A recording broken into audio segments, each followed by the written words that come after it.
Halo, selamat datang di channel Indo History.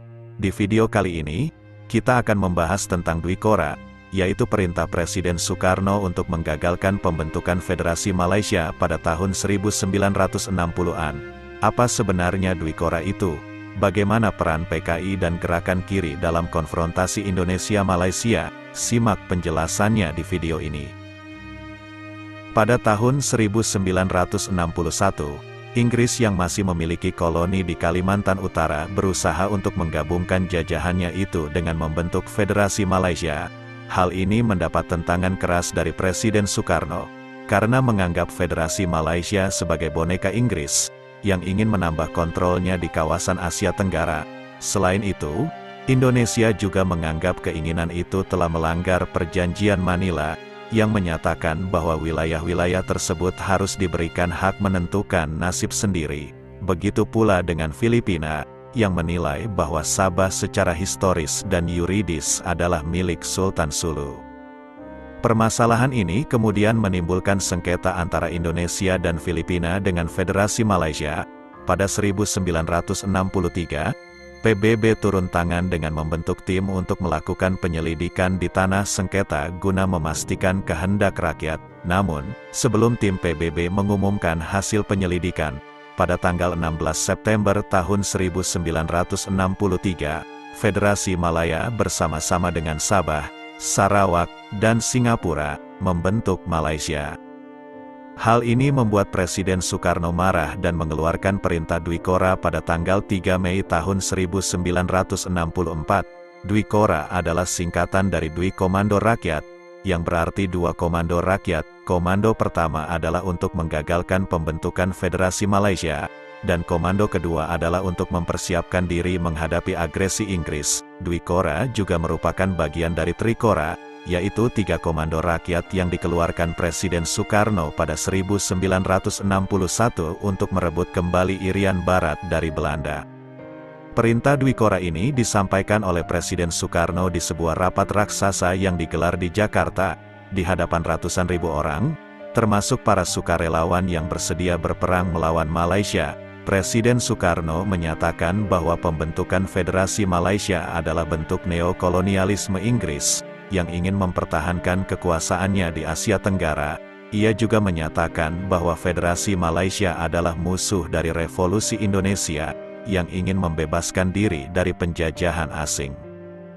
Komando pertama dari Dwi Kora adalah untuk menggagalkan pembentukan Federasi Malaysia, dengan cara memberikan bantuan dan dukungan kepada rakyat Malaya, Singapura, Sarawak, dan Sabah, yang menentang Federasi Malaysia.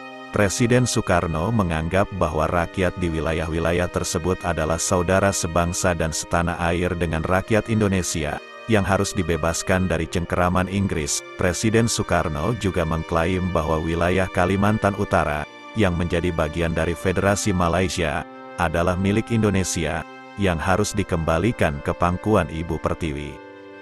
Komando kedua dari Dwi Kora adalah untuk mempersiapkan diri menghadapi agresi Inggris. Dengan cara meningkatkan ketahanan Revolusi Indonesia, Presiden Soekarno menyadari bahwa Inggris dan sekutunya, seperti Australia dan Selandia Baru, tidak akan tinggal diam melihat Indonesia mengganggu rencana mereka.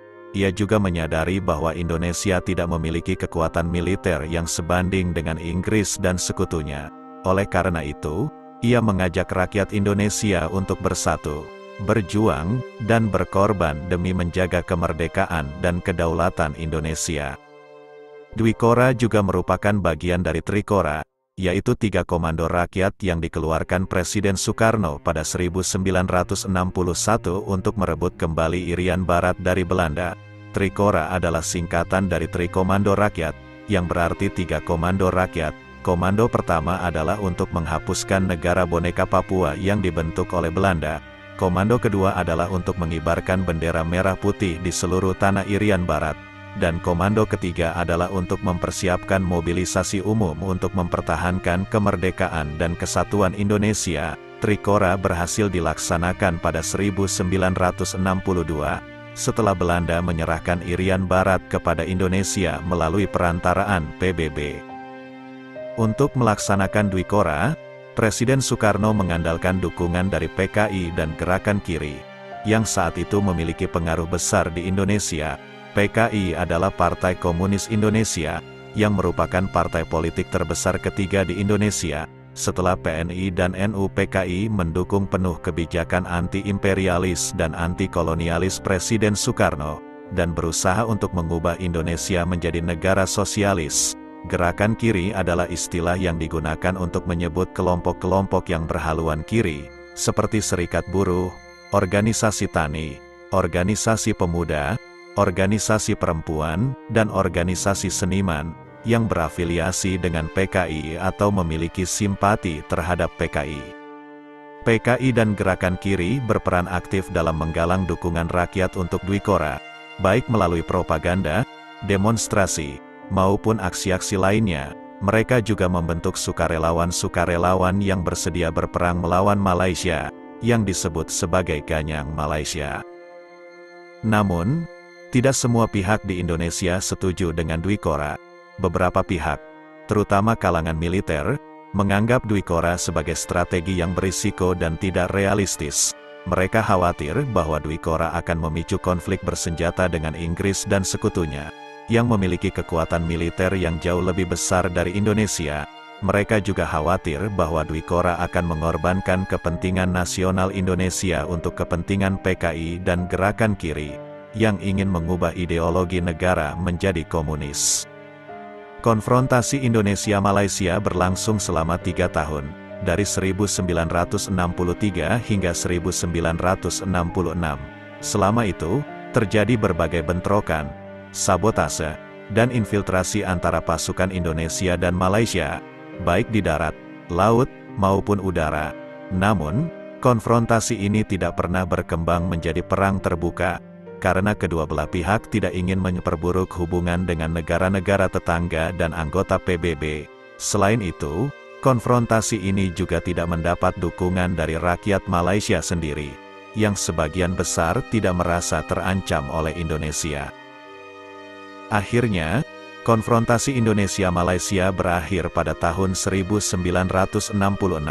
Setelah terjadi perubahan politik di Indonesia, pada tanggal 30 September tahun 1965, terjadi percobaan kudeta yang diduga dilakukan oleh PKI dan Gerakan Kiri, yang dikenal sebagai Gerakan Tanggal 30 September atau G30S. Kudeta ini berhasil digagalkan oleh Mayor Jenderal Soeharto, yang kemudian mengambil alih kekuasaan dari Presiden Soekarno.